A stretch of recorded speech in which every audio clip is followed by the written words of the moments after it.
starting a vacancy. I'm going to be serving in St. Louis, so I'm getting a little busy on weekends again. Which congregation? Concordia Maplewood. Okay. Who was there before? Matt Wood was there until July. He's now heading to Indonesia. Oh, that's that big old orange church out there. Orange? I don't know about that. Big brick church down at the end of, I think I know what it's No, it's not. It's stone, and it's right just south of about a block off of Manchester, at. Yes. right near the corner of Manchester and Southwest. Yeah, John, you remember John Ellington? I know the name, but Well, he one of our classmates, he was the, whatever they call it, steel worker there. yeah, He says the only Lutheran church he knew of that was Lent 12 months of the year. Lent. So, pretty church. Yeah, it's got a humongous corpus in the front, which is pretty impressive, and it's kind of dark inside. Yeah. Anyway, so that's where I'm starting there shortly. So my weekends are getting pretty eaten up now. I turned it on. It's on. Yeah, I did a good job for you. Yeah, it's on. All right. Do you address the flag and all in the church? Yes, I do. Boy, I do it in class on a regular basis, and I did it in the book too. okay. My town is a military town. Uh-huh. Boy, when I started talking about that, I thought I was gonna get run out. You just got to situate it a little bit better. Yeah, I just decided that's not a battle I was gonna fight at the moment. Well, it's not the first one I would fight, but you get there eventually. You can work to it. What's interesting is, this past year I had the opportunity to talk to the synodical military chaplains. They have a double conference, one in San Diego and one in Florida each year. And so January I was in San Diego, and then April I was in Florida. And so I had pretty much all the military chaplains from the LCMS. They're all supposed to be there. They all get to be there, but so there were a lot there. And I talked about all the two realm stuff, the stuff from holy citizens, and laid it all out. And when we got to the flag thing, I mean, there's not much to argue about. And it's pretty clear cut. They're all on board with it. In fact, a lot of them were even more ardent than I was about. No way. I got a base, maybe I need to get the base chaplain to come over and speak about it. Yeah. The hardcore guys in my congregation, I asked them to form a committee, so if our country is ever taken over by another country, would they be part of the flag exchanging of the flags? And boy, I said, well, you worshiping a flag that's used for abortion and gay marriage and all this? And I said, we don't come here to worship the country. Yeah. How'd that go down? They were not happy with me. He's still there. I'm still there. Well, they're not happy with you, but how do you argue with it? It's not like it's you. You're That just was the making this problem. stuff They up. couldn't. Exactly. Yeah, and then they begin to realize maybe some of my sacred cows need to be slaughtered, and I got to rethink some of this stuff. That's hard. And one of the things that I don't usually go to too much, but the Lutheran Altar Guild book speaks against it. So it's like, here it is, right here. Right. In writing, that makes it real. Yeah. Well, there's actually, I've got one of our resources I do have in here is somebody did a little study of the history of the flag in the Lutheran congregations, and I always knew this, but this just confirmed it all. None of it started until World War I, and then it started usually in the parish hall, like in the fellowship hall, and it usually started in conjunction with Gold Star families, and they would have those kinds of flags up. So sons of the congregation who were serving, they had the flags to recognize them, so we could pray for them, and then the American flag would kind of be put up there with that, and that's where they started. Then they started kind of just migrating into the sanctuary, so that by the time you get to the Second World War, now they kind of had found a place in the sanctuary. But it wasn't until then, and before that, no way. And it was clearly in an effort to try to assuage the fears that these little Deutsch-speaking Americans weren't really good Americans. Right, exactly. And it was this chance to try to prove it. Yeah. And so, this idea that it's always been there. Well, no, it hasn't, and it really has no business being there. So, you're on solid ground. You just need to help them get over The this. Christian flag on the other side, you waved up. Yeah. The Methodist flag.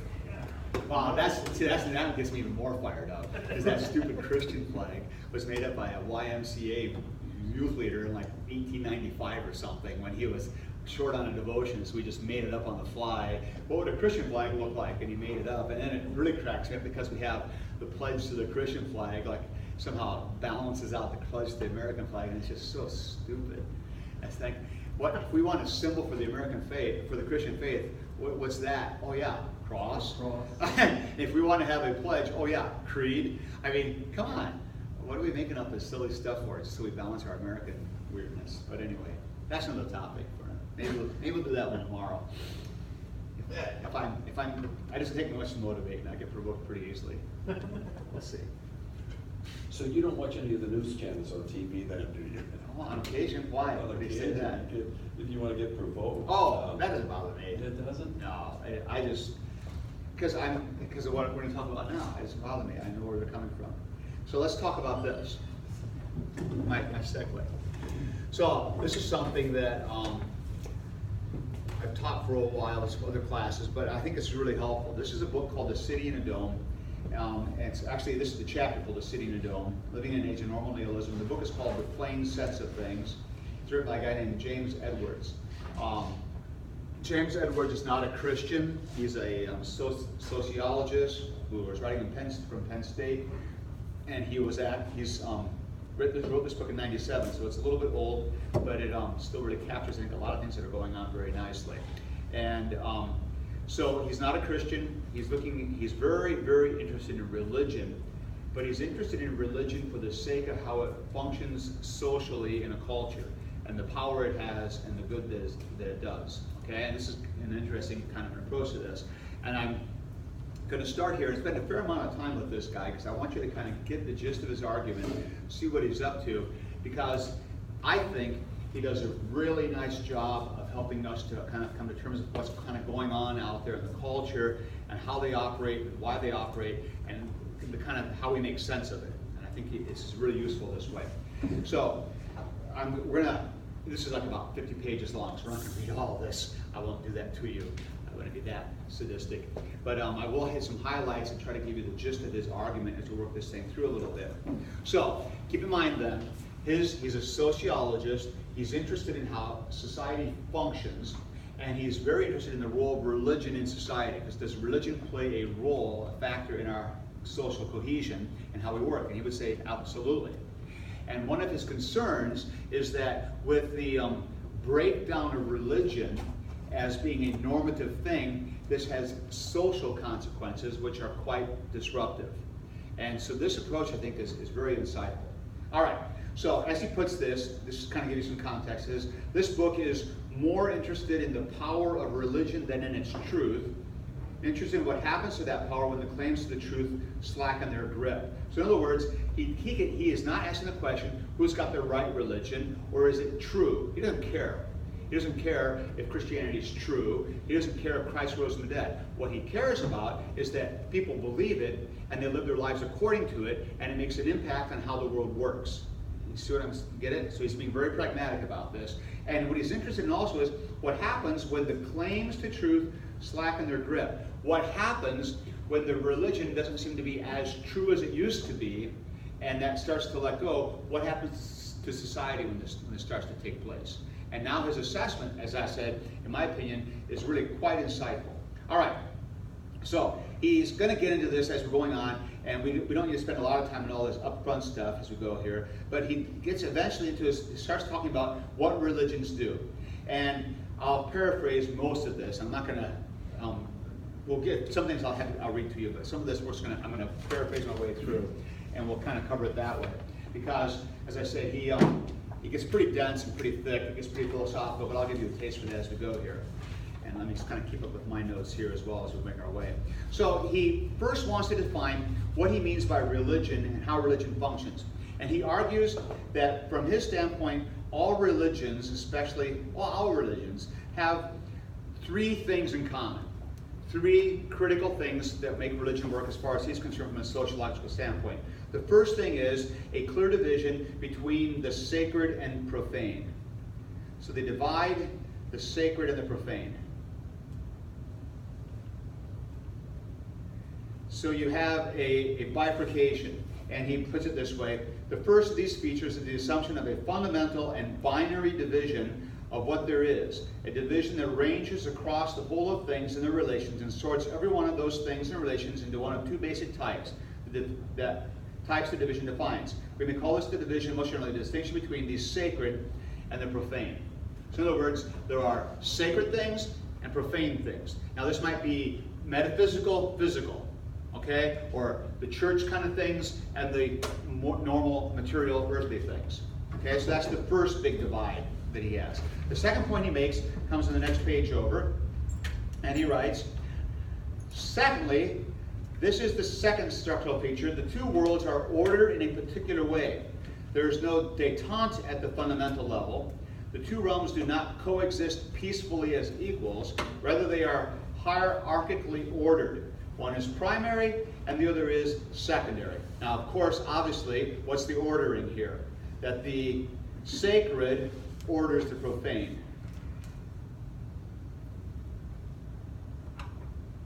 So the sacred orders the profane. It makes sense of things. It is the primary thing. The sacred has to be in place, and the things in the profane world will follow with this. So that's the second standard of how religions function. And then the third thing he's going to get at, so I said there were three things here, and I'll let you read him on this one as well. Comes here on this page 9 in his book. He writes, thus the third characteristic feature of that religiousness is a sense that the proper and harmonious relationship of sacred to profane, a relationship in which the profane world somehow recognizes in a sense to its ground in the sacred order of things, has been, or at least might be, in some way breached, and if so, that the proper order of things must continually be re-acknowledged and restored in practice. So in other words, there needs to be a means of restoring the order. A way of making things right again. So these are the things that are going on here. We have a divide between the sacred and the profane. We have the concept that the sacred orders the profane, and there needs to be a means of restoring order between them. So if something in the sacred world or in the profane world gets out of whack, there needs to be some way to make things right again, some way to put things back. So that's how religions function. So a classic example, if we're living in ancient Mesopotamia and we believe that there's the world we live in and there's a world of gods with Baal up on top running everything, now we have a drought. And we have a crushing, terrible drought. What do we do about that drought? We'll make sacrifices to Baal and we'll try to please him, or maybe we will have prostitutes in the temple, performing sacred sexual acts to try to inspire Baal to rain down like he does to make the earth fertile because he sees this going on. This is kind of the sacred act. That's why they do this kind of stuff. And it inspires Baal. And then now we'll get things right again. And so that we have in the sacred or the profane, sure, because Baal's in control. And how do we restore things? Well, we can do our rituals, our sacrifices to get things right again. So you see, that's functioning according to how religions work. Okay? So this is very basic. And this is kind of an across the board. This is how all religions function. So now, what Edwards does next is he takes this basic definition of how religions work in these three basic ways, and now he's going to do a quick survey of the entire scope of Western history, and he divides it into 4 great epochs, or 4 great eras of how religions worked. Okay? And just we're going to run this wild, quick ride with Edwards here. And I'll just kind of summarize these rather than go through each one of them. The first one he talks about, the first one he calls the Age of the Gods. Age of the Gods. And in each one of these categories, he puts a name or a character from history, a real person, who kind of embodies and captures this. So in the Age of the Gods, you have very much the idea of what I just described from ancient Mesopotamia. You have a sense of creatures in the world are very much kind of the servants of the gods who reign above. And the gods are powerful and somewhat capricious and utterly in control, and sometimes just kind of angry and do what they want to do. And they kind of, kind of harsh. And that's how things work. And so in order to keep those gods happy, we have to do certain things that they require of us to placate them. Whether it's offering sacrifices, or living a certain way, or how we function. We've got to do things to keep that God happy, because he's simply the God who's in control. And if we keep him happy, we can win blessings from him and make things work better. That's the Age of the Gods. And who does he use as his classic example of this? The name he applies is Moses. Yeah, so he's going right after. He says, this is how it works. This is ancient Israel. This is the faith of the Old Testament. You've got a all-powerful God who just says, it's this way. And what does Moses do? Okay, tells the people, they do what they're supposed to do, and things work. If they don't, God gets ticked off, and you got to sacrifice and get things happy again. And that's how it works in the age of the gods. And so the age of the gods starts from the beginning of creation, or from the beginning of recorded history, and runs all the way through all of the ancient world, and it encompasses the whole known world. It's the age of the gods. It's what's going on in Egypt, it's what's going on in Mesopotamia, it's what's going on with the Etruscans in Rome, it's everywhere. This is how it works. We've got these gods that need to be placated, and that's how the world is all working. Okay? Everybody got that? Age of the gods, and he implicates Moses with the age of the gods. And so, as he puts it, and I should also talk about one other thing here, that these are these four epochs, or he sometimes calls these moods. And what he means by this is the sort of overarching mood of an era. So in other words, is it possible that you had some people living in the time of Moses who didn't really believe in Yahweh, or who had trouble thinking there were really gods? I said, sure, there's always going to be some exceptions, but the basic mood of the culture was, are these gods real? Yeah. And do we need to do these things? Yes. So if I was, for example, let's go with the biblical story. So here you are living in Nineveh, and this dude Jonah shows up and says, in a few days God's going to destroy the whole place because you're all sinful. And so what does the king of Nineveh do? He proclaims a fast. Do the people in the Nineveh say, king's gone off his rocker, proclaiming a fast because Jonah showed up? What's their response? This makes perfect sense. Because you see, this is the mood of the age of the gods. It makes perfect sense for the king to tell everybody to fast. Yeah, that's what we do. Good idea, king, we'll do that. And they all fast and they're all spared. It worked. Cool. And see, that's the age of the gods. That's how it works. And so everybody is in this way of thought. Now you maybe have the, avant-garde prophet who says, I think Baal's a fake. I saw the priest back there, eating the food. And so they might exist, but those are just considered heretics and thrown out. But nobody takes them seriously. So the mood is clearly, this is how it works. All right? So that's the age of the gods, and that's when you have Moses as his example here. And you have this, God is simply in control, does what he wants to do, and that's it. And Edwards goes through pages and pages of talking about this, of how this works. And then he wraps it all up. This is on page 19, and I'll jump way down here so you can see this. And I'll keep on adding on to this. He wraps it up by saying this. The metaphysical balance tipped by original disobedience to the garden is righted only by a full acknowledgement of the power of the divine to compel, even to compel, as with Isaac, to the obedient death of an innocent and trusting son. And now he's talking about Jesus.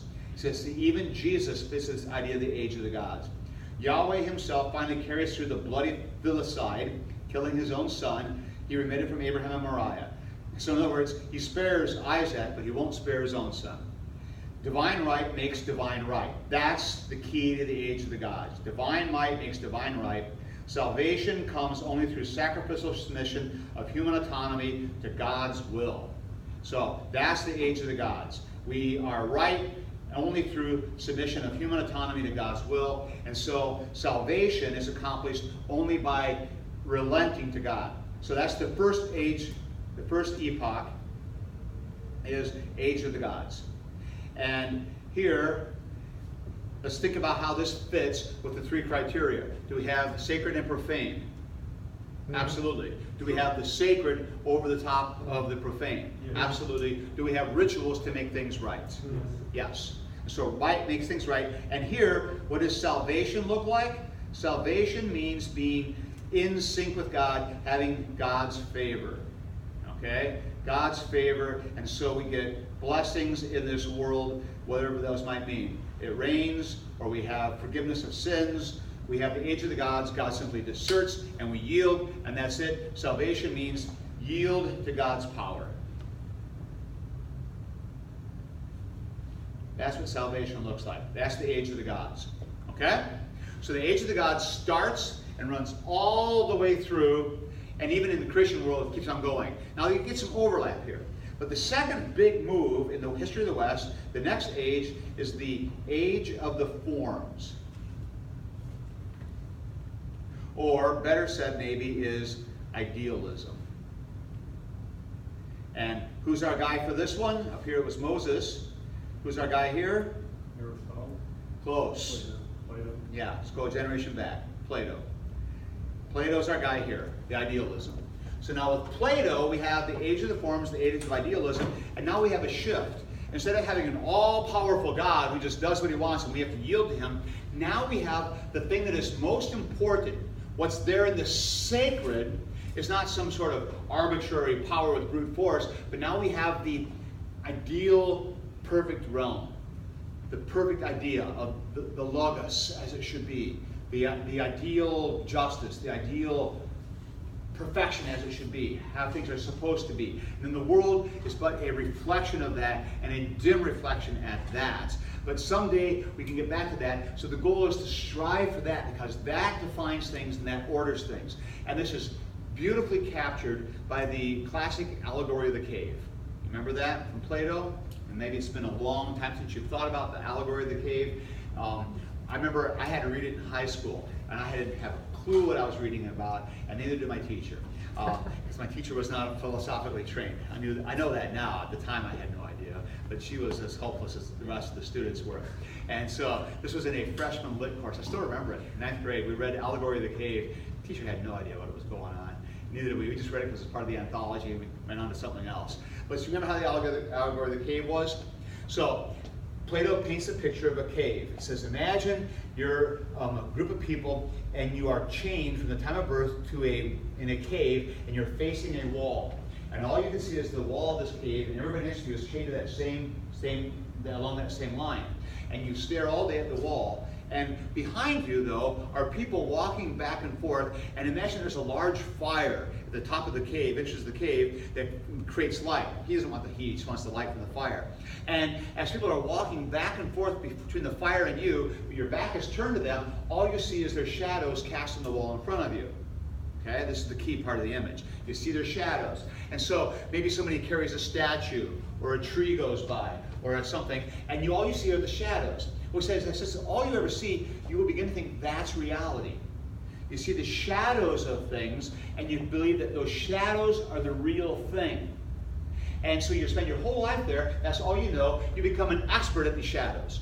And so you actually start competing with other people who are chained to the wall, like, oh, there goes what we call a tree. No, I think that's really an antelope. No, you're right, it's a tree. And you get really well trained at spotting the shadows and distinguishing them and discerning whatever you call those things based on the fact of what you see as a shadow, okay? So now the allegory gets interesting. Now imagine that one of the people who's chained to the wall somehow manages to break free and climbs up out of the cave, past the fire, and goes outside and sees the real thing, and sees real trees, and he sees real horses and real people. He says, that's what these things are. We were just seeing the shadows of these things. These things are real and beautiful and colorful, and so much more significant than these dim shadows that we saw. And then now the guy who's been enlightened because of his new knowledge of what is, goes back down into the cave. How will he be greeted? As a madman. Exactly. He starts to announce to his fellow chained up people, hey, that's not real. You're just seeing shadows. And that's not even true anymore. And in fact, Plato goes even further. He says, in fact, the guy will be considered a madman and ridiculous, and he won't even be competent in their world anymore, because his eyes are no longer attuned to the darkness. And he won't be able to discern the images of all anymore. They'll kind of laugh at him because he's no longer equipped to live in their world, because he's now seen the light. And he can't live in the darkness very well anymore. He's just out of touch. It's a brilliant analogy. It really is. Because see, the allegory, the whole point is that the philosopher, the brilliant philosopher like Plato himself or his students, are the ones who have turned their backs, turned their heads, and have climbed and looked up out of the cave and looked beyond the shadows of the world to see what's real. And this is classic Platonism. The real thing is the ideal. And the ideal is that ideal world out there somewhere where true treeness lies, and where true humanity lies, the real man. And you and I are all the dim shadows of the real man. And the ideal, that's the beautiful thing. That's the real thing. And now we're just shadows, kind of caught. And that's why there's the brokenness and death and illness and old age. And these things aren't supposed to be. And these are just the shadows. And if we see the shadows get hung up on that, we miss the real truth. And the philosopher helps us get in touch with what's real by taking our mind up out of this world and seeing the ideal. There's the real thing. That's the real thing. That's what counts. This world doesn't. Okay? So that's the age of the forms. What this? So heavenly minded and no earthly good. Yeah. And this would be precisely because you're just zeroing in on that, and they're no good here at all. And so, what does salvation look like here? It looks like enlightenment. So, before, in the age of the gods, salvation basically is yield to his power. In a word, it's submission. Submission to God. That's what salvation looks like. Submit to God, do things his way, you're saved. Down here, it's enlightenment. You are in tune with the real. And the real is that ideal in the realm of the ideals. That's where things are real. That's what we need to focus on. That's what salvation looks like. Does that make sense? And you see how this is an advance over the age of the gods. We're not just yielding to brute force. We're reaching a higher ideal. We're in touch with this. So that becomes the age of the forms. So when does this start? Well, Plato dies sometime in the 4th century BC. Okay? Well, yeah, somewhere like Aristotle is like 350 and Plato is a generation ahead of him. So we're in the early 4th century BC. That's when this starts, kind of in embryo, but it spreads. When does this one end? 18. Yeah. For Edwards, he argues the age of the forms runs for a long time, all the way through the Middle Ages, all the way until the 17th century. That's the argument he's going to make. Because his argument is that the Christianity of the Middle Ages, especially Thomism of Aquinas, and this is Nietzsche who says this, we'll get to him more in a minute, is that Christianity is nothing more than Platonism for the people. Because Aristotle and Plato played a huge part in medieval Christianity, and essentially Christianity kind of got twisted around to being the sort of a age of the forms, the ideal. There's this perfect realm of heaven. Someday we're going to be fit for it. We pass through purgatory to rise to this ideal realm of the perfect world, and that's where we're headed. And so Christianity kind of gets sucked into this idea of the age of the forms. That's the argument that he's making. And maybe this is not even true, so maybe you can tell. Does some of this kind of relate to where Aquinas was towards the end of his life was saying Mass and suddenly felt like he had a vision and kind of said, well, everything I've written was nonsense and just quit writing? A little bit. That's the part of Aquinas I love, to be honest. That part of Thomas' story I like. I like Thomas a lot. I'm more and more sympathetic to the Summa because I think he's been misunderstood by a lot of people. I think what he's trying to do is not that far off. He makes obviously a lot of mistakes, but it's not all bad. But the part that you're just bringing up is one of my favorite parts of the story of Thomas. So Aquinas is writing all of his Summa and all of his work, and he's only in his 30s. I mean, he's a kid, and he's a young guy, and he's cranking all this stuff out. It just blows my mind to think what he can do. And he's writing this stuff, and the story goes that he's in the middle of cranking out all of the Summa, and he has this profound vision one day when he's saying Mass, and he's so overwhelmed with the reality of God that he comes to the conclusion that all of his efforts to talk about God are just nonsense. And what's really going on here is, this is a huge good lesson from Aquinas, which is that all of our God talk is only doing the best we can. It's all basically analogy at best. Because God's God, and who are we to think we can pin him down? And when he speaks to us, he's always having to condescend to us. That's the whole idea of the Word of God. The Word of God is a condescension to our level. Because who's God? Who are we to think we know God? So what he gives me is enough. But to think I've got God figured out? No. And so Aquinas knew this. So then when Aquinas had this profound vision, he realized, I'm even stupider than I thought I was. I don't know what I'm talking about. I'm done. because anything I say about God runs too great a risk of getting it wrong, and I won't write, and nobody could get him to write. Again, he didn't. That was it. Which to me is really humbling and kind of like, whoa, yeah, that's kind of the way it is. God's God, and we're not. We have to be really careful when we think we have him pinned down what we're talking about. Yeah, so that's part of it. But Aquinas, yeah, definitely was driven by this idea of the age of the gods kind of thing, the age of the forms. So here's how this is wrapped up by Edwards. He writes, through a Socratic investigation of the nature of courage, for example, may be possible to discover by means of the LCMS learning what true courage is. Seeing for the first time the thing itself, the originating form. See, there's a form behind courage that tells me what true courage is.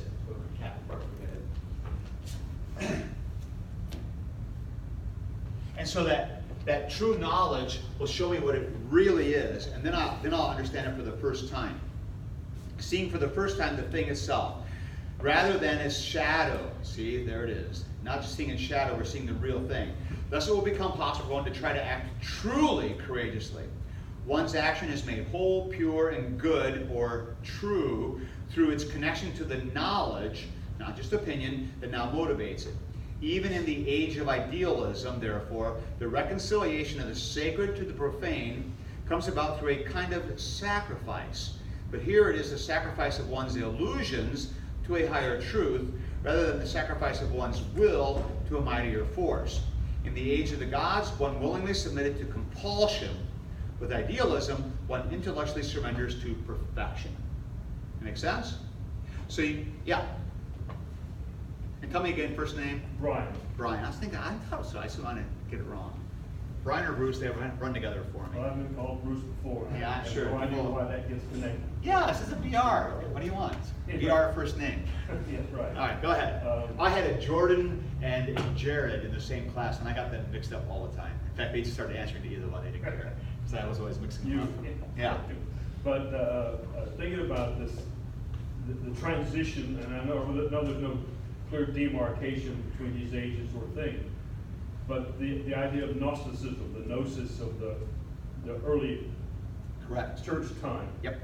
seems to kind of bridge between the two, but it does. seems that it's more likely in the forms I agree. than the other. I It agree. still has the gods. That's right. The hidden knowledge of the gods involved. That's right. No, in fact, Gnosticism fits perfectly with Platonism. That's exactly what's going on here. You have this pure realm, we're going to get up back to it, and that whole kind of release. And this is why you got Socrates, when he dies, he drinks the hemlock, and is this a terrible thing? No, no, no, no. This is his release from the body. Now he's going to go fly and be free. And you see now how prevalent is the idea of the age of the forms still in Western thinking. I mean, it's all over the place. It's just thick in our culture. We haven't let go of it entirely. So you're right, these things overlap and bleed into each other. So you're exactly right. Yeah, I've seen it wouldn't end until like 1970 because the hippies were. Well, yes, this is still. Maybe it crashed at Woodstock, but Yeah. Yeah, somebody that about my age, and I said, you know, when I was in college, there were all these people that were just going to love and ideas, and so whatever happened to all of them? He looked real serious at me and he said, some of us got hungry and had to get jobs. Yeah, that's exactly right. Now we go to number 3 category. And this is what he calls the age of ego subjectivity. Now it's getting a little more interesting. Age of ego subjectivity. And the guy who's going to put with this one is? What's that? Freud. Freud? That's a pretty good guess. He's going to go a little further back. He's going to start with Descartes. So Rene Descartes. And this is often called the Cartesian era. And this is Cartesian, not Artesian. People get mixed up on this one sometimes. Seriously, I've had students get kind of goofed up on this. Kind of cracks me up. So this is Cartesian, and this is Cartesian from Descartes. Okay. Now, who was Rene Descartes? You guys remember your philosophy at all? I think, therefore I am. All right, excellent. So Rene Descartes, and mercifully, he died in 1650. And mercifully, because it's an easy date to remember, 1650. You log that one away. So we're about 100 years after Luther. So Descartes dies in 1650, and his famous phrase is cogito ergo sum, which is, I think, therefore I am. Now, what's that really mean? A lot of I people, exist of my own self. this is kind of the upshot of this, but what starts Descartes' problem is a question of epistemology. You guys did much philosophy before you got to the SEM or at the SEM? So a lot of you probably didn't, some of you do. I find this about maybe 2% of my students have philosophy now as a background. It's getting so bad. I have a student in a class of about 50 in a combined plenary, and I say, how many of you have some philosophy? Maybe 2 hands go up, and it's like, it's a bummer.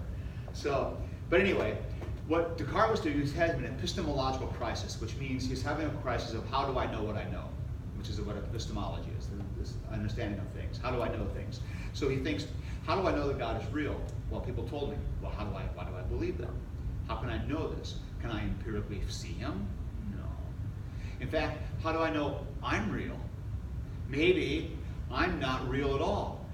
Maybe that tree over there is not real. It's just an image I'm creating in my mind. And maybe even my own existence is not real. I think I'm something, but actually all I am is a character in somebody else's imagination. So he's like in the Twilight Zone stuff. And you guys are old enough to enjoy that reference. And you know, See, Men in Black, the fade out there playing the marble with the galaxies. yeah, you see, I haven't seen Men in Black, but Oh, you okay. gotta see Yeah, it. yeah. Or you get this, I guess this is the Matrix, the same idea, you know, you're actually living a dream and it's not real. And so that's kind of going on here. So maybe I'm not even real. Maybe I'm nothing more than a character in somebody else's reality and I'm not real. Oh my goodness, how do I know anything? And so Descartes is having a 17th century crisis of epistemology. And so he starts to think hard about everything. And the story goes that he retreats into a Dutch oven and curls up in there and just starts to think of what he can know. And what he realizes is he can't be sure of anything, because everything he thinks about he can doubt about. Then he hits on it. The one thing I know is that I don't know. And I'm not sure of anything. I think I know this. No, I don't know that. I don't know this. But I do know I don't know. So there's doubting going on. That's no doubt about that. There's definitely doubting going on. And therefore, if there's doubting going on, there must be someone to do the doubting. And that would be me. I exist. Whew. Seriously, that's exactly what he's doing. That's the move he And he makes. doesn't even see the irony in that there's no doubt that there is doubt. Well, it's okay. It's the one thing he's sure of. And so that becomes the foundation of cogito ergo sum. I'm thinking, literally, I'm doubting, therefore I exist. So he's now established things. Now, the big move for Descartes is cogito ergo sum is kind of cool, but what's he done? Before he had his breakthrough, when anybody started to think about what's real and what's true, what were the givens they started with? God, the world, the way that things were, the things that are out there that are just taken for granted. There they are. And the center of everything would be the one who put everything in place, who would be God. Or, for Aristotle, the unmoved mover. Something that's there, it's the first thing, then everything derives from that first thing. And so that center of all thought, the center of the entire universe was God, or the unmoved mover, or whatever that creator was. That's the center of everything. Then everything else circles around this. For Descartes, what's the first center of everything? Himself. That's the huge critical thing. That's what brings the new age to its thing. That's the age of ego subjectivity.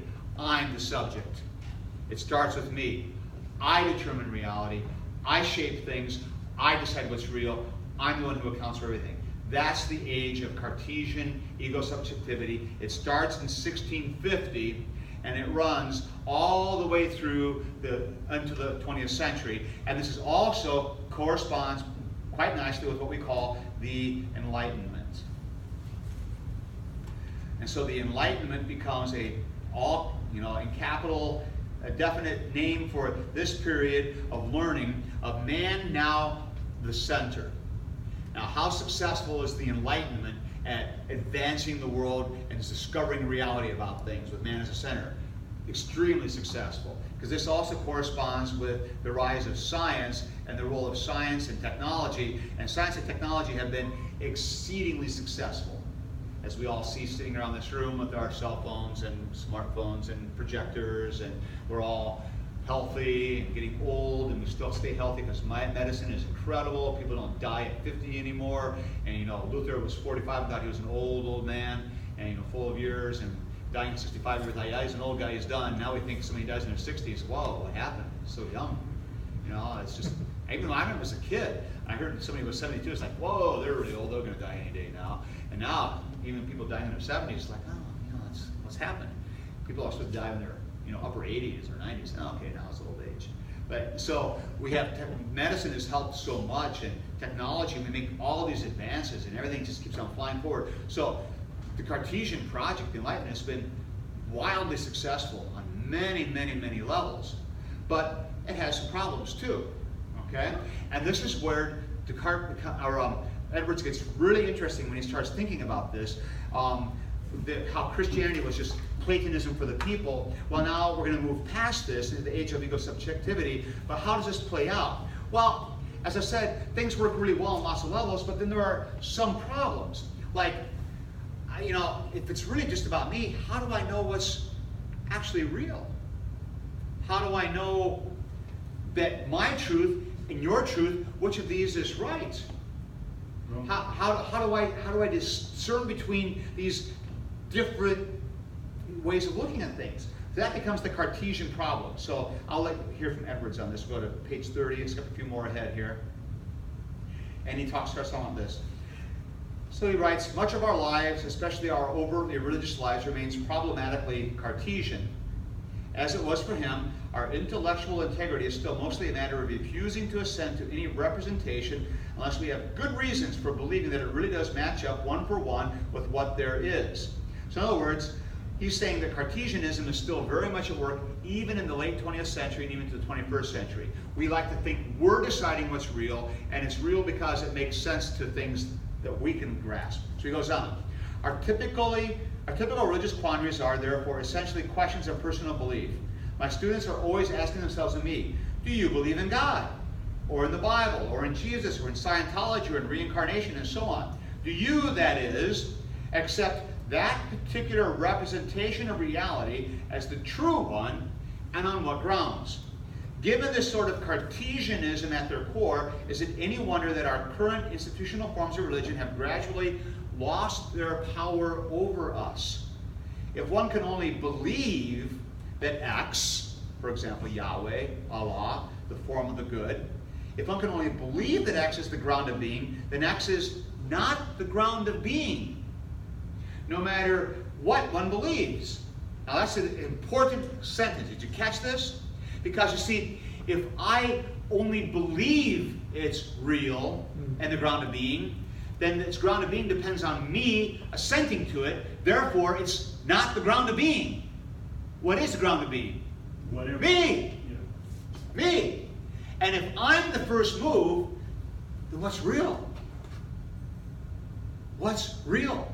What can I find to get my feet down on and really, there it is. I'm sure of this.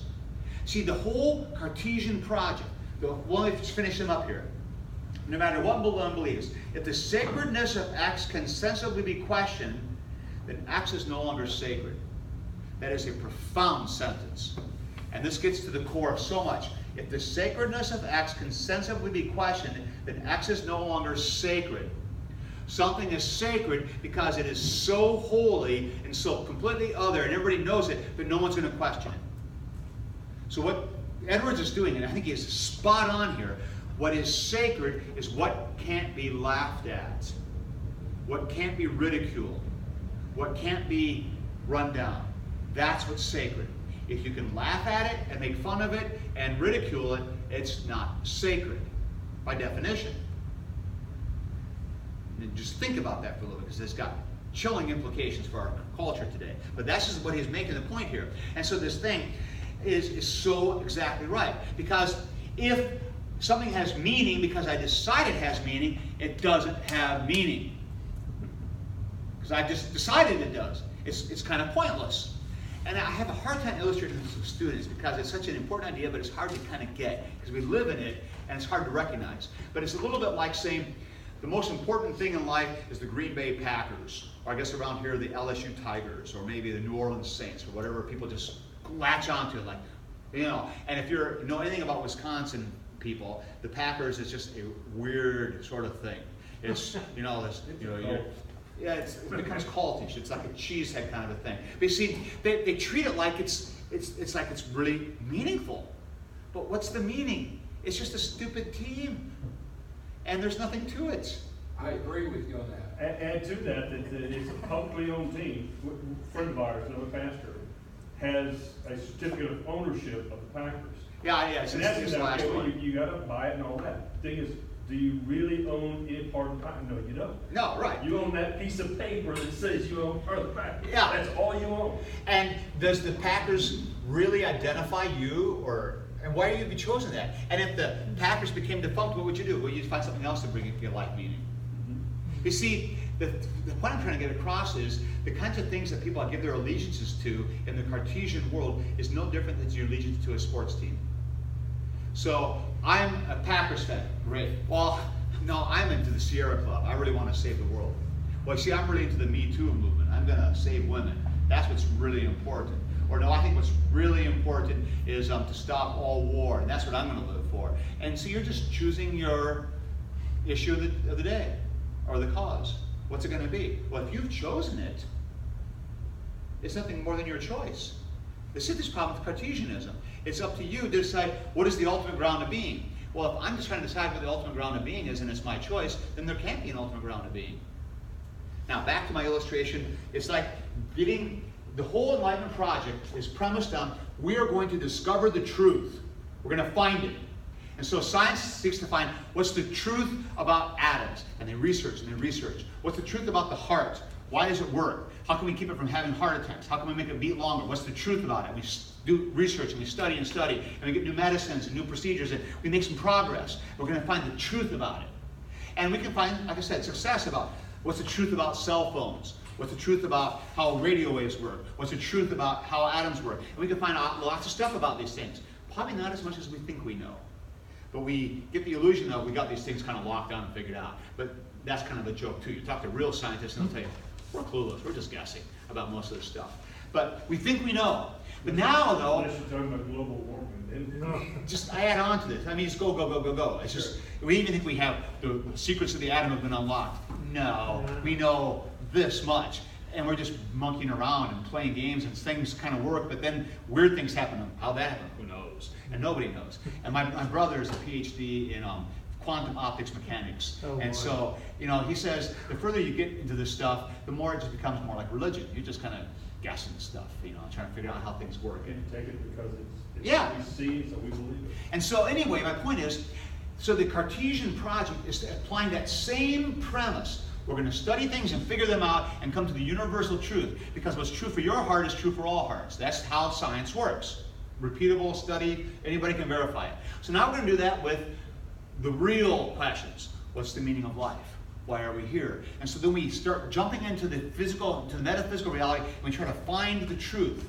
And the king of the Enlightenment becomes after Rene Descartes is Immanuel Kant, who is functioning in the early 19th century. And Immanuel Kant is the one who believes pure reason can figure this stuff out. And if we all turn our minds to these things, we will arrive at the truth about things. And the truth is going to be the place where we can reach our feet down through the water and the muck in the lake, and we find the rock.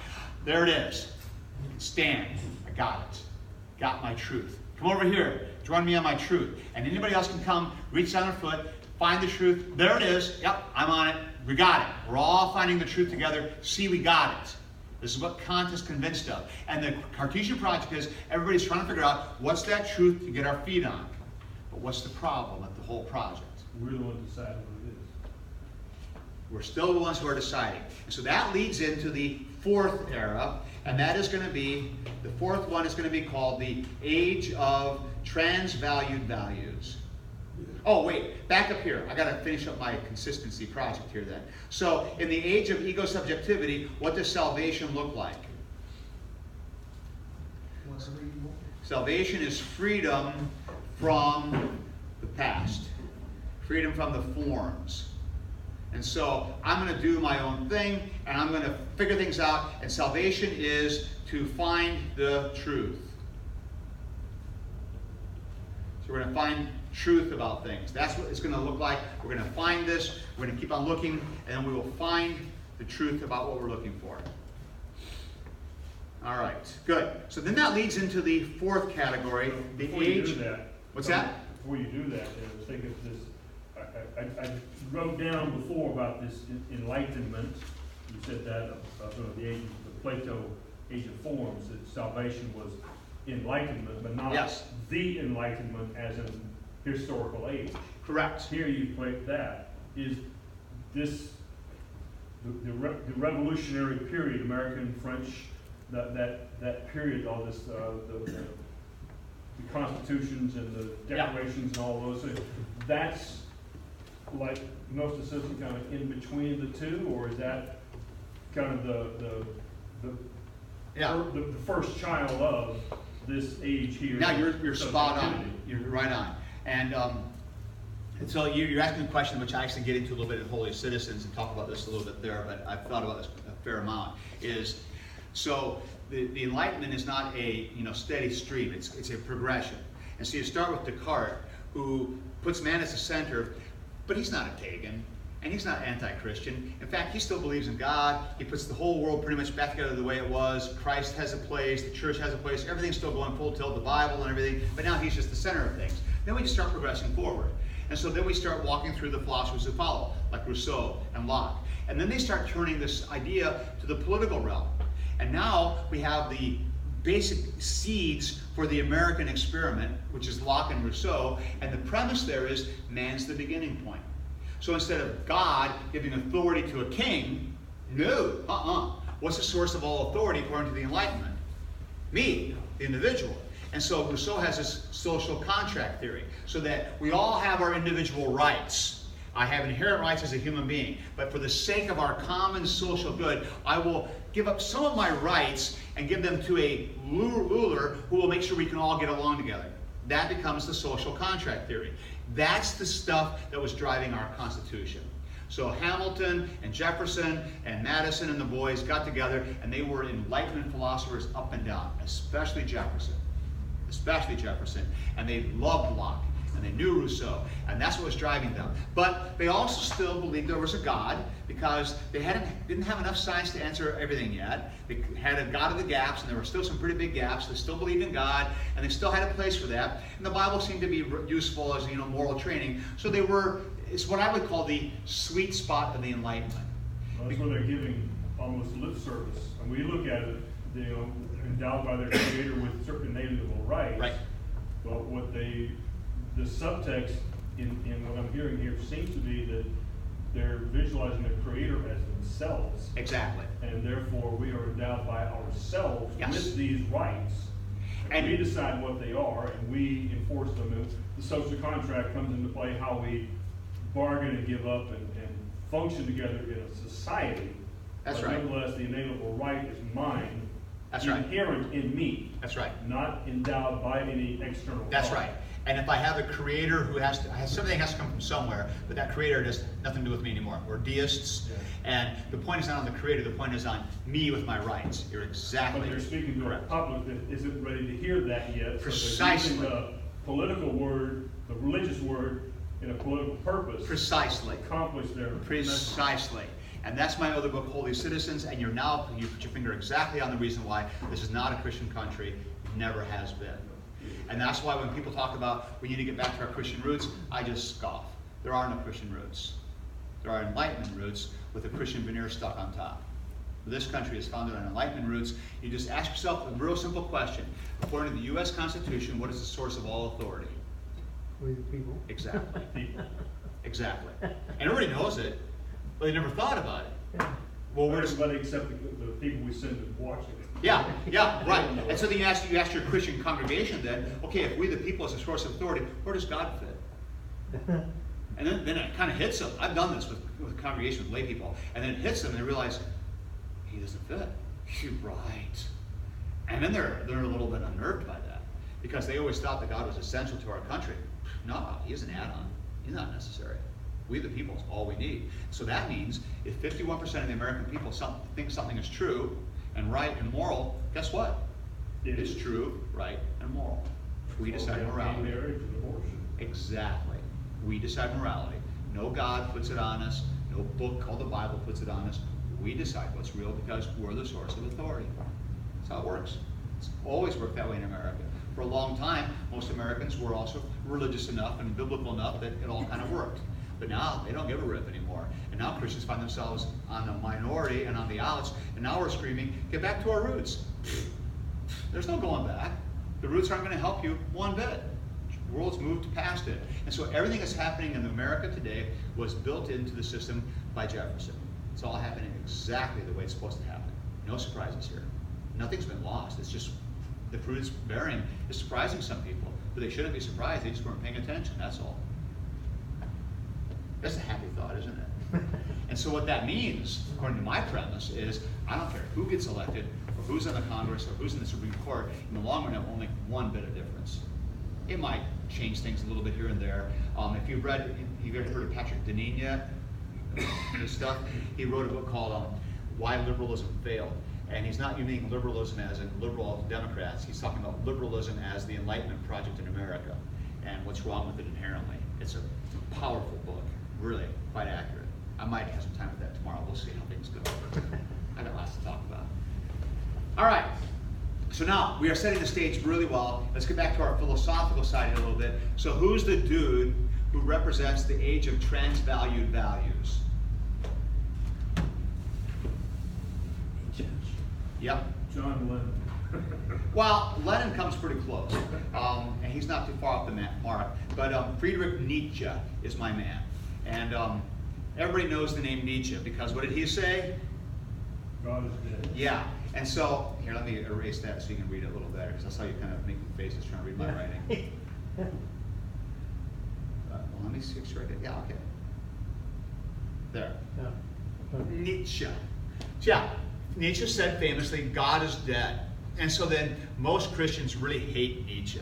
They think, oh man, he's a damned atheist, and hate him, just hate him. And then you'll hear the jokes, I've seen this so many times, God is dead, Nietzsche. Nietzsche is dead, God. Okay, fine, funny. But missing the whole point. So yeah, Nietzsche was kind of a crabby, nasty guy, and he said God is dead, and that really bothers us. But Nietzsche was brilliant in his assessment of the Enlightenment. Because what he said was, Descartes' right, and there's nothing out there beyond what I think there is, and I'm the beginning point, then this search for truth can only yield my values, my opinions, what I think. And so I decided this is the truth. What's the answer someone else says? That's nice for you. I decided this is the truth. Who's going to decide which one's right? Nobody. You can't. Nietzsche's point is we've spent 350 years, because Nietzsche dies in 1900, which is kind of surprising. He's at the end of the Enlightenment. He dies in 1900, and he paves the way for the 20th century.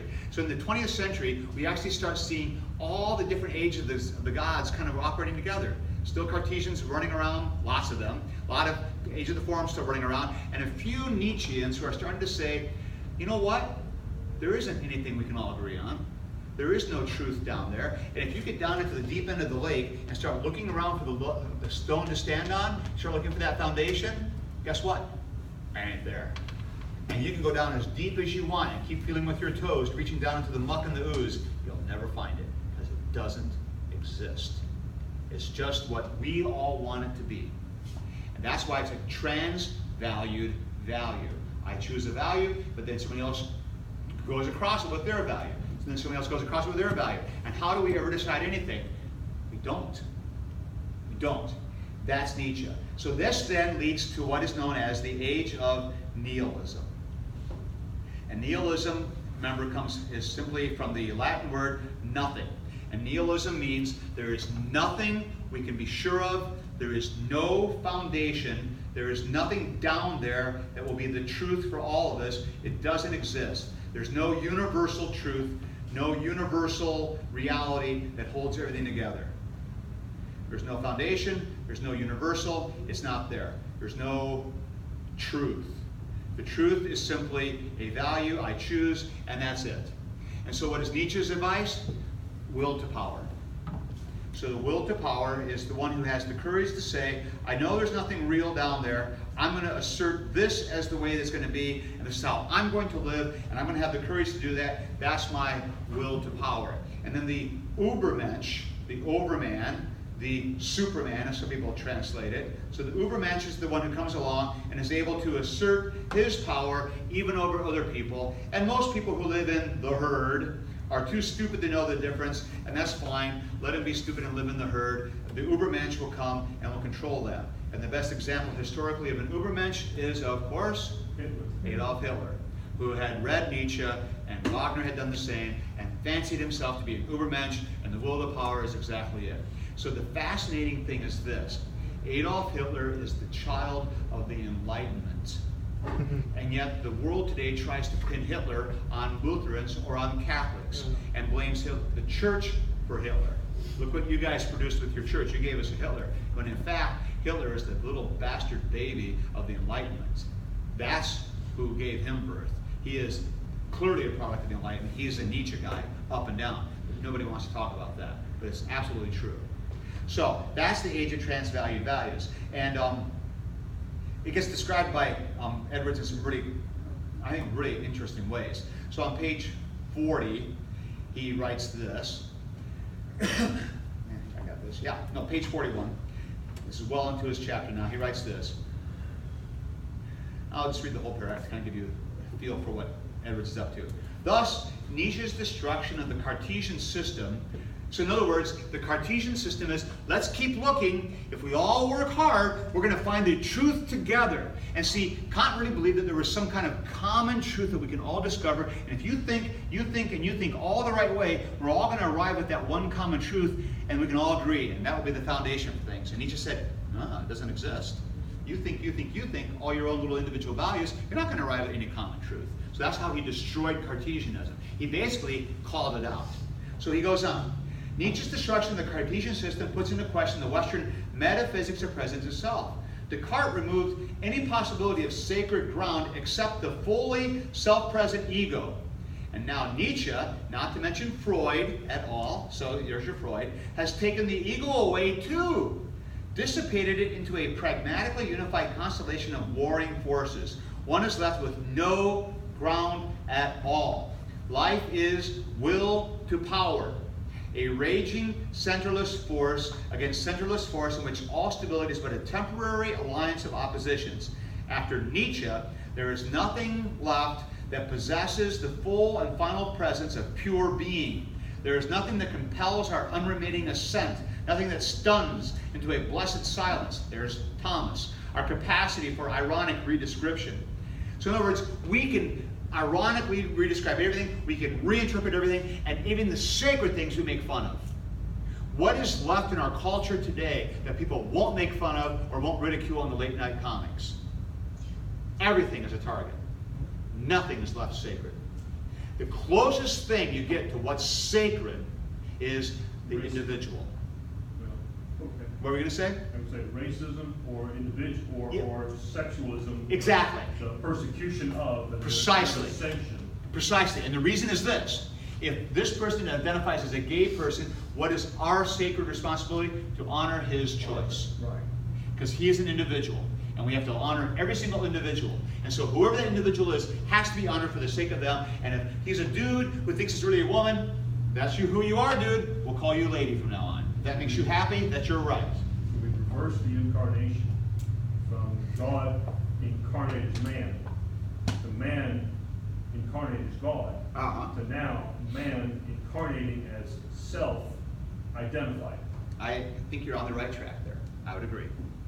Well said. Now let's go on to Nietzsche then. So then he continues. So after Nietzsche, there is nothing left that possesses the full and final presence of pure being. There's nothing that compels our unremitting assent, nothing that stuns into a blessed silence our capacity for ironic redescription, our values, those basic structures of interpretation created and posited by the will to power in its own service, values in terms of which our world is constructed and our conduct is justified, thus lose any claim to objectivity or universality. And we enter the shadow time of nihilism, the twilight of Platonic Cartesian religiousness, and perhaps the dawn of another sort. What does nihilism mean? That the highest values devaluate themselves. The aim is lacking. Why finds no answer. So if you say to somebody, why? Ultimately, there is no answer besides, I chose it. There's no reason for anything. There's no reason to get out of bed. There's no reason to be moral. There's no reason to do anything. Now, some people say, well, this is Dostoevsky and the brothers Karamazov. Any of you read that? Or you're great lit. So you have the great inquisitor, and the concern is, if there is no God, then all is permissible. But others have said, well, in fact, that's not what happens. Because most people think, well, if there's no God, and no one's going to hold me accountable, I'll just go live a wild, crazy life. See, most people are afraid to do that, and they don't. Because most people are just the herd.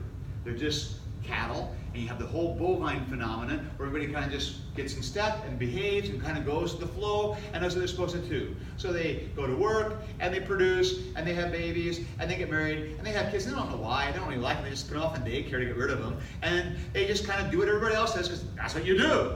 But nobody stops and thinks, what's the point? Because if you stop and think, it freaks you out. It scares the woolies out of you. Because you're left with questions that Camus and Sartre asked in the 20th century. Why not suicide? If it's really just all absurdity, we're just pushing rocks up the hill like Sisyphus, what's the point? Just let it roll over you and die. Quit fighting.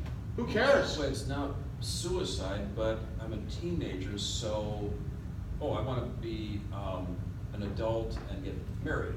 And then have children. Well, I want the children out of the house now so that we can travel and do our own thing. Right. So And now I can, and it's always that.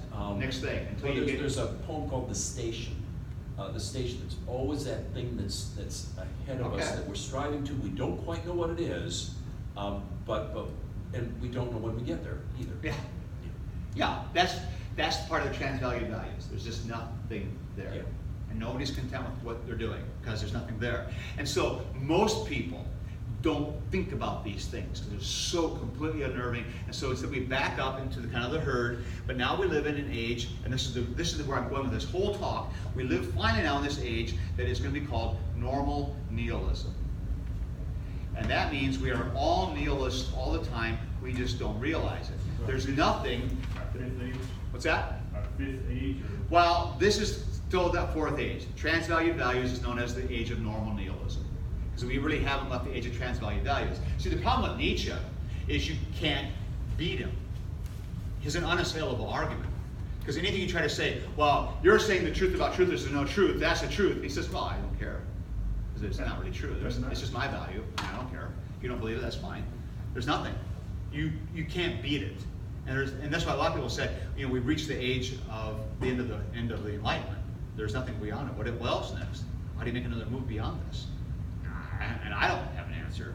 And that's kind of where we are as a culture, and that's exactly why Edwards is writing. Because if we're in the age of normal nihilism, what's next? You ask people why, there's no answer. Why? There's nothing. Michael? A grandmother came to me and was having a problem with a teenage son who is pretty sharp, studies the Bible, and as his resource, as the Bible as a resource, he came up with the fact that why does he have to obey his parents? Why does he have to pretty much do anything he doesn't want to do? Right. And she was real disturbed about it and not understanding where he was. Where would that mindset fit in what you're talking about? Well, see, I think what he's exhibiting is precisely the age of normal nihilism, and he's trying to use scripture to kind of justify that. But he's basically being a nihilist, picking and choosing, saying, there's nothing that I have to be yielded to, I'm going to do my own thing, and he's finding something in the Bible to support that. Yeah. Am I getting ahead of you, though? When we started out how religion functions, and there were the three things: clear division, the sacred orders are profane, and there needs to be a means to restore. And each one of these four things you've listed, it gets more difficult to have those three things happen until now in normal nihilism. There's freedom of three. Exactly. Okay. This is the problem. And there's no salvation. That's exactly right. Salvation just basically means the honest assessment of the realization there's nothing. And that's not salvation. And this is the crisis that Edwards is identifying. And that's where things get really interesting. Let me just give one more point here from Edwards, because he says this so well, I want you to hear this. He says, so the next page, 42. What is the truth about truth? Okay? So we're asking this big question. What's true about, what's the real truth about things? Because Cartesianism, there's the truth, let's find it. So what is the truth about truth? What is the truth about truth becomes our cry. We're so brave, we're gonna ask even the hardest questions. What's really true? And we're gonna turn all of our attention on this. And in the pitiless philosophical light, we have learned to focus so precisely. We step forward in response to our prompting, not Plato's or Descartes' or John the Evangelist's truth, weighted with the full presence of being itself, but just another Nietzschean value, posited by the will to power. What appears to our sight as truth is not truth, but the value of truth.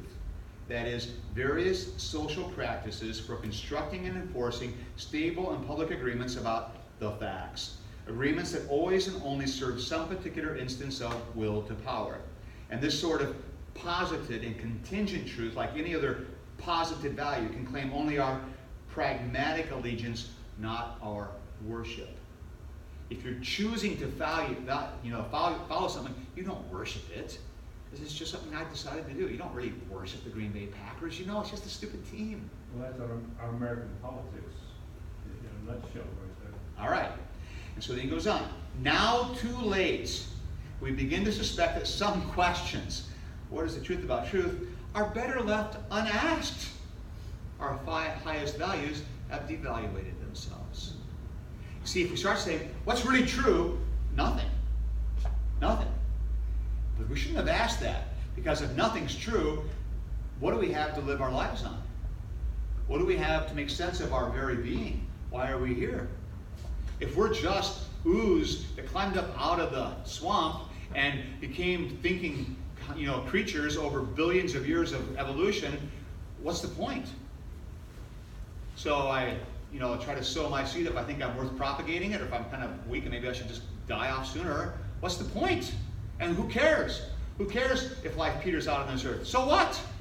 So what if it all just goes away? So what? I'm just dead anyway. What's it matter? You see, these are hard questions, but they're existentially true.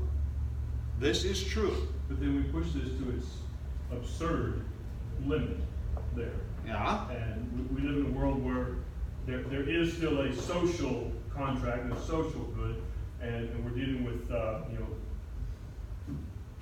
at least the premise or the appearance of a limit on will to power. Right, and that's where the appearance. That's right. I agree. But we're dealing with that. We're looking at things like the Me Too movement and, yep. and the Black Lives Matter and the Blue Lives Matter and all these other movements here. They're trying to clamor for the primacy in the minds and hearts of people. Right. And you argue there, okay, where's the real logical extension of this? Yep. And you hit on it, get my genetic code out. The ultimate good for this mode becomes what once was the ultimate bad. That's right. A serial rapist and murderer. Because the one who can propagate his genetic code the most and eliminate the competition is the greatest good. Correct. And you have no way to argue against this. Right. None. You see, that's why it's really absurd in our culture today when people get on and say, that was a bad thing. What do you mean bad? Because most people think it was bad? Why do they think that? Now we're into the emotivism of McIntyre and stuff, and it's fascinating. But anyway, so here's kind of how Edwards puts this. So most of us, in other words, are clones of already existing values, practices, and institutions, not genuine individuals. This is the whole idea of the herd. See, we're just members of the herd. And we are members of the herd. And what is worse, as happy members of the herd, our values don't in the main announce themselves as values. We think they actually matter. They are values that masquerade as something more, as God, as truth, as reality. Thus, most of us are doubly galled in our ordinary lives. We think we are living a life that is our own, when in fact we are merely acting out scripts written for us by others. We think our life is founded on something eternal, on reality itself, when in fact we are the unwitting prisoners of contingency and time. That is so true of Americans today. So true. They think they're living these meaningful, important lives. You're just kidding yourself. And the philosopher, like Edwards, nails it and exposes it, and it's like, don't talk about that. That's too scary. Too late. It's out. The truth about truth is there. You can't undo it. And a few people admit it, but most of the herd won't. Instead, they just keep on running to Disneyland or down to the New Orleans and have their little joy in the midst of their otherwise bleak life. And we see that, all of a sudden it's occurring all over the place, because Yes. what's the most important thing? Oh yeah, Justin Bieber, everybody's got to get a Justin Bieber t-shirt for a few years, and then what's the next thing? Right. And what's the next thing and the next thing? And what's today's thing I don't even know about anymore. But that's the big thing, because it's part of the herd, and we're seeing right.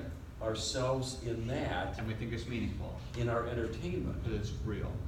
But in our economy, we're doing the same thing, because the herd's gone from going to the mom and pop store where they knew you and they related to you and you were having hard times, they give you credit.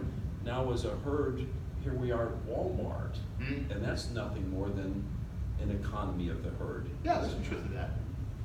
And we're no longer living in family units, we're living in individual houses or condos That's or right. big neighborhoods that. We don't know our neighbors. Right. Right. And we have garage door openers, so we don't have to meet our neighbors or ever interact with them. Right. You just drive in. It's all over. Isolation. It is, see, it's endemic in the entire culture. That's the point of normal nihilism. That's where he's getting at. So this is what he says, nihilism has become the normal condition. That's the world in which we're living. Now, I spent a long time on this because I think this is really important, because I think Edwards has put his finger exactly on what's going on. Now, the problem, though, is if this is the world we're living in, what's meaningful? What are the sacred rites that pull us all together? What are the sacraments we have that bring us unity as a culture? See, back in the age of the gods, when you were told to repent in sackcloth and ashes, everybody did it. Even the cows and the dogs were all repenting in sackcloth and ashes. We had a sacrament that brought us unity as a culture. And if I was living in the Middle Ages and somebody announced we're all going to celebrate Easter this way, everybody did it. Because we were all agreed on what was sacred, and we all knew this. And you had to do these things to be right with the sacred. But now when we have nothing left that's sacred, and there's nothing left but my choices and the transvalued values, what holds us together? What binds us? What gives us unity as a people? And Edwards says, this is a big problem. Where do you find meaning? What's the point? How do we work together? There are no values strong enough. There's no truth. There's nothing to hold us together. That's All why right. you have George W. Bush. I like him, I'm not criticizing, Yeah. but after 9/11. Go shopping. It's great, go shopping. Go serve your country, go save your country. That's the best thing you can possibly Go do. shopping. All right. Really? Yep. All right, let's take a 5-minute break, and we'll come back, and I'll wrap things up this afternoon. Stop and stretch for a minute.